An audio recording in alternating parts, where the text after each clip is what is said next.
this is the first Beckett I've ever acted, First Love. It's beautiful. It's a novella. It was written in 1946. Staggering, wonderful, beautiful, muscular language. Of course, I've seen Beckett all of my life. I saw my first Beckett in 1963, which was Happy Days with Mari Keane, which I thought was compelling and wonderful. Michael Colgan, who's the producer, I mean, he asked me to do this a few months ago, and I read it and fell in love with it and said, yes, I'd love to do it. And then I had to realize I had to learn an hour monologue. So I haven't slept for 4 months. This has been done before by Ray Fiennes playing the character, and written in the way it is, it can be played at different ages, you know, so he's 50 or something, and I'm a little bit older than that. So it works as well if you play it in your 30s, 40s, 50s or 60s. But they just, I mean, like any part, they just kind of come along, and you never know where they come from, really, unless you beg for it.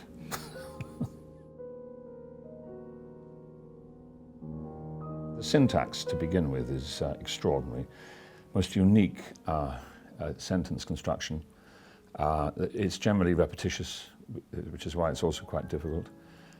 It has a unique, natural, poetic beauty to it that is both muscular as well as being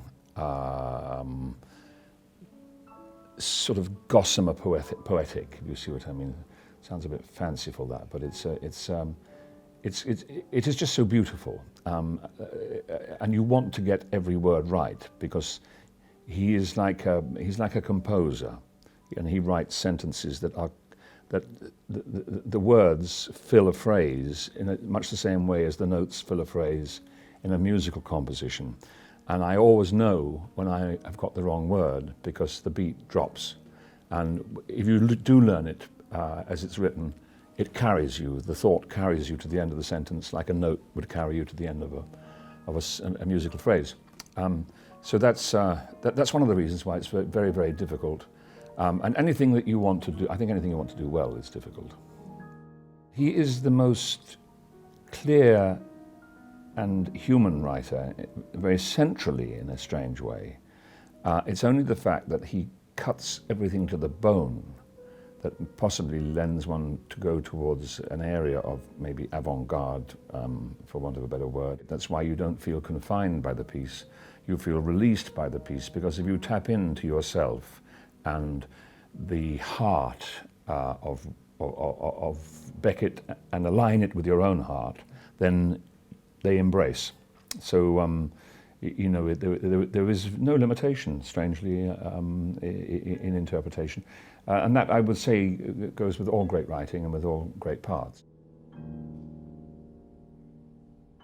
The extraordinary thing about Beckett is that he's so beautiful and insidious. He grabs you without you knowing it. And you come away afterwards thinking, God, that was amazing. I'm not entirely sure what it was about, but I've fallen in love with it, you know, and it stays with you.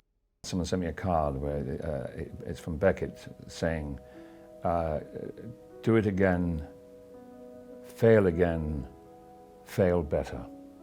And I just think that's a wonderful kind. I'd have that as a motto, really, because we are so frightened of failure, and certainly in my business, if you fail, you're dead.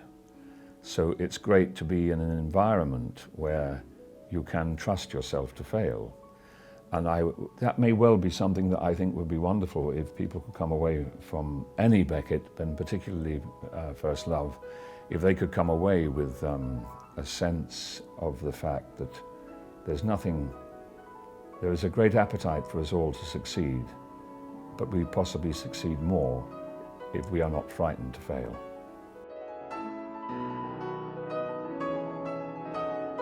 I absolutely love the Edinburgh International Festival, the best in the world.